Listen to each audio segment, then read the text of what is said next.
Bugun 1 minut ingliz tilida 1 minutdan ko'proq gaplashamiz, chunki ingliz tilidagi noodatiy zamonlardan biri hozirgi tugallangan oddiy zamon haqida gaplashamiz. Ya'ni present perfect simple. Bu zamon ish harakatni natijasini aytishga urg'u beradi. Ya'ni qandaydir ish harakat natijasida bir narsa birinchi holatdan ikkinchi holatga o'tgan bo'ladi. Misol uchun xona notoza bo'ladi, u tozaga yoki toza xona notozaga aylanadi o'sha tozalash natijasida. Bu zamonda aytganda ish harakati o'zi tugaydi, ammo ish harakati vaqti tugamaganligi sababli ish harakatda natijasida o'zgarish imkoniyati bo'ladi. O'tgan oddiy zamondan farqli ravishda o'tgan oddiy zamonda vaqt ham ish harakati ham tugagan bo'ladi va natija o'zgarish imkoniyati bo'lmaydi.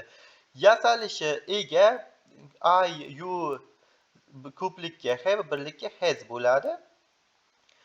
Undan so'ng noto'g'ri fe'llar haqida gaplashgandik. O'tgan oddiy zamonni o'tguncha o'shanda verb 2 edi, bunga verb 3 dan foydalaniladi.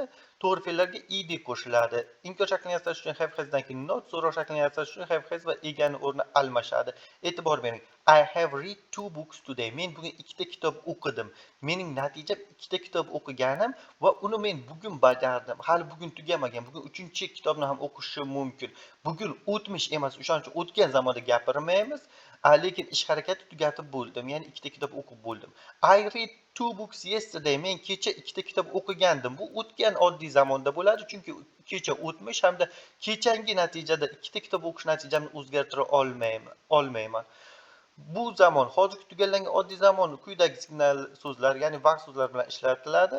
Just endigina, already allaqachon, never hech qachon, ever biror marta, yet hali ham.